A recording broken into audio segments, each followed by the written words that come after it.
अरे भइले बियाह पड़ेला सिरा सिनुरा रे बेटी जे भइली पाराई रे लालनावा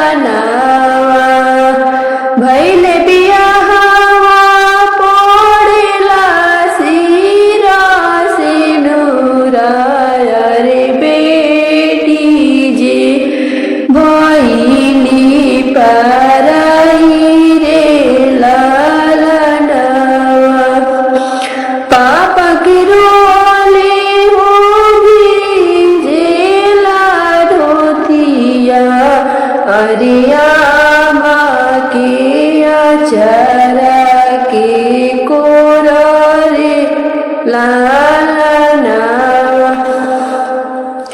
अरिया माँ के अचरा के कोरा रे लालनावा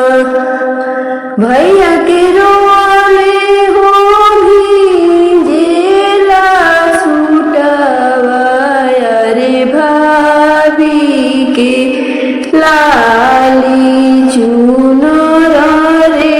लालनावा अरे भाभी के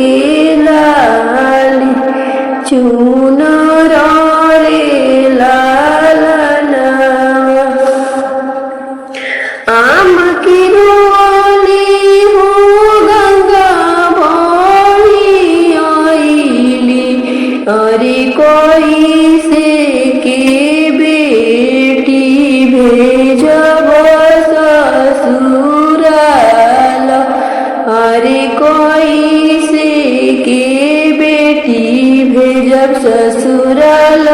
रे लालनावा गुदिया उठाई भैया डोली बैठवले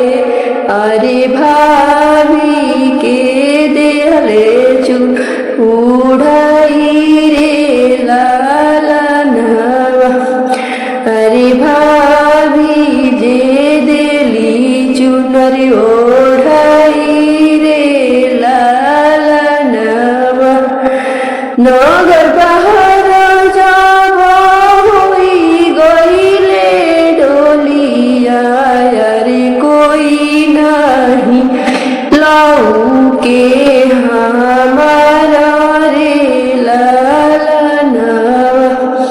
अरे कोई नहीं लौके हमारा रे लालनावा छूटी गईले पापा हो छूटी गईले आमा अरे छूटी गईले नैहर हमार रे लालनावा अरे छूटी गईले नैहर हमार रे लालनावा छूटी गईले भैया हो छूटी गईली भाभी अरे छूटी गईले सखियन के साथ रे लालनावा अरे छूटी गईले सखियन के साथ रे लालनावा बेटी की रोले हो फटेला करी जावा अरे मुहावा से निकले ना बोली रे लालनावा अरे मुहावा से निकले ना बोली रे लालनावा कैसन करबा मोरा लिखले विधाता अरे बाबा भेजले दूसरे दुआर रे लालनावा अरियामा भेजली दूसर देउआ